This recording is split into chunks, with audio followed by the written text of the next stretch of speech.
Welcome to Money and Me. I'm Michelle Martin. It's your views that matter here on Your Money. Now, with the tech industry, data protection and cybercrime may be top of mind concerns for small and medium enterprises here in Singapore. On an individual level, you may see technology as the industry of the century that you want to grow your career in, especially in the tech space. Maybe you're a mid-career professional looking to do just that today.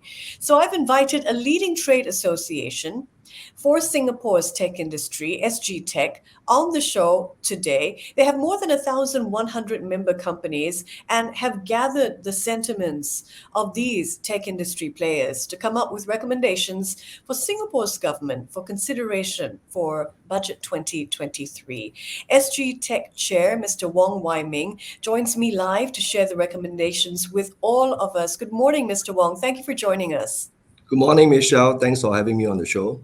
Your recommendations cover three main thrusts: digital trust, tech development, and sustainability. So I want to start with your budget recommendations that seek to address the manpower that companies need in order to deal with cyber attacks. And we know the pace of these attacks seem to be increasing. Yes, in Singapore, cybercrime grew by 38%, as all of us know, and the global economy has lost more than $6 trillion to cybercrime.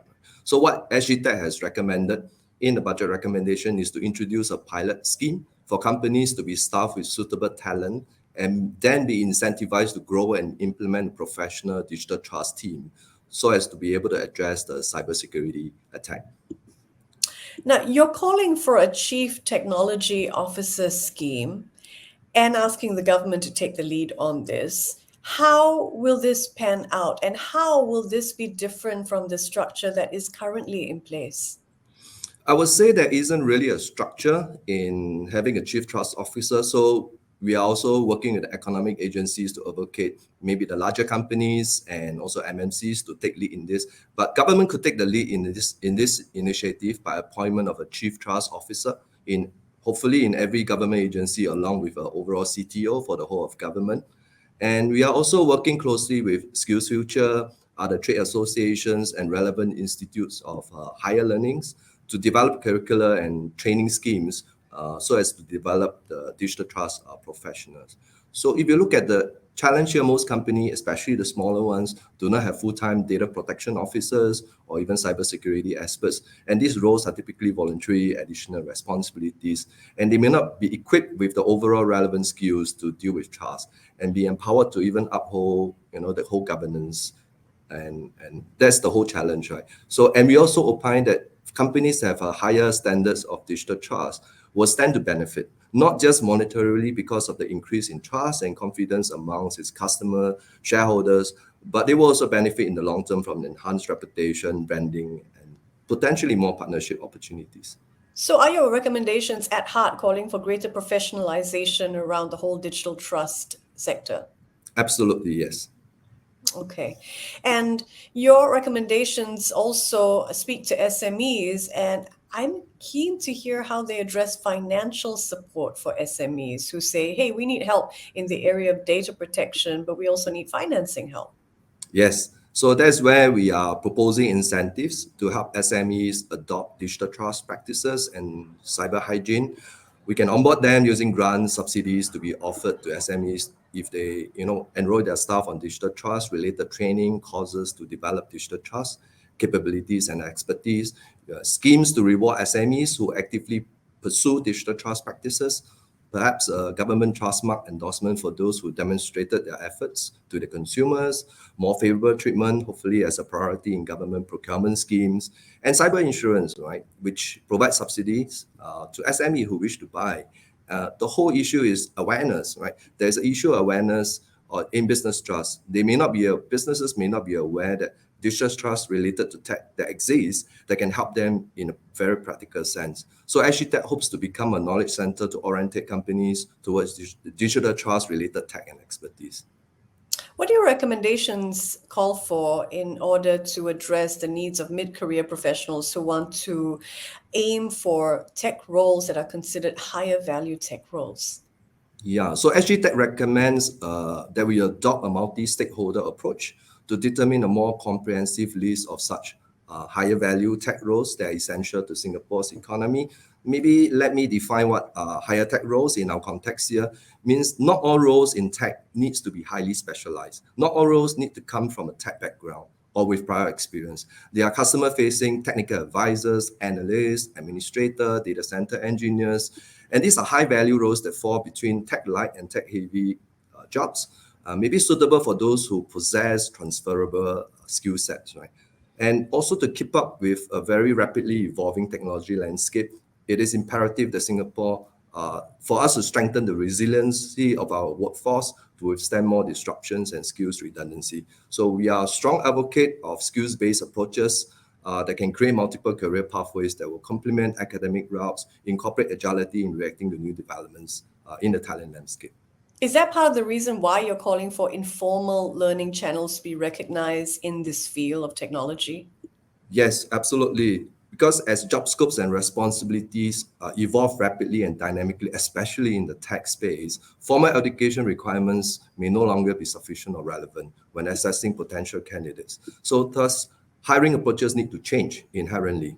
Adopting a skills-oriented approach of assessment can help lower barriers of entry for prospective job seekers who may not have a degree, and resulted in an increase and diverse pool of talent in the market. That's what we are trying to spur.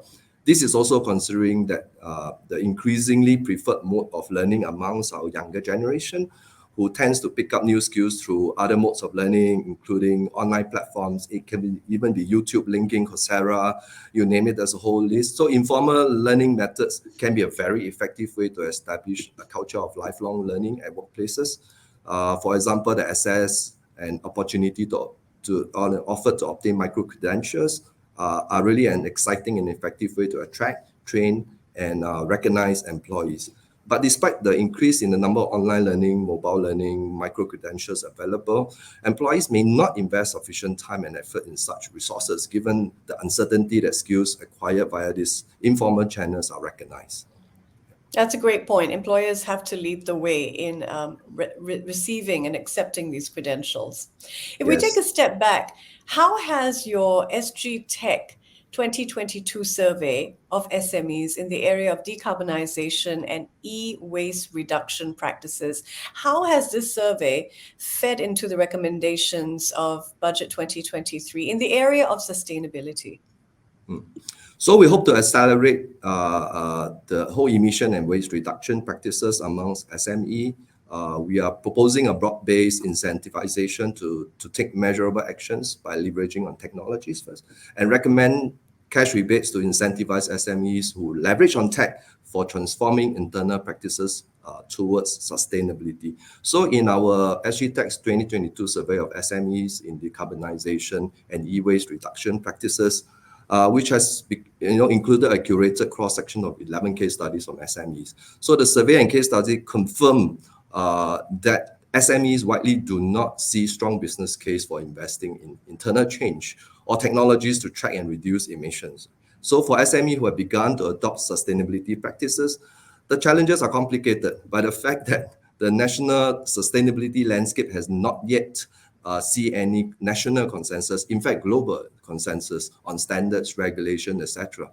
And the development of taxonomy too, right, are still very nascent.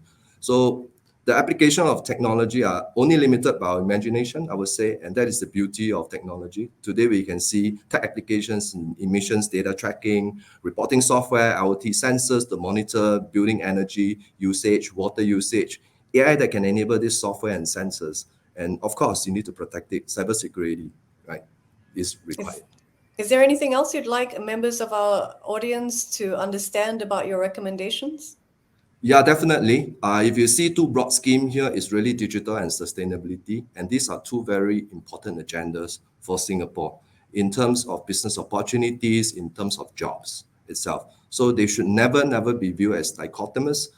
In fact, we have to ensure that one is the enabler for the other. Wonderful. Well, thank you so much for your time and for joining us today, Mr. Wong. Thank you, Michelle. Thanks for having Yes. me on the show. He's SGTech Chair, Mr. Wong Wai Meng, here to share with us the group's recommendations for Singapore government for consideration for Budget 2023.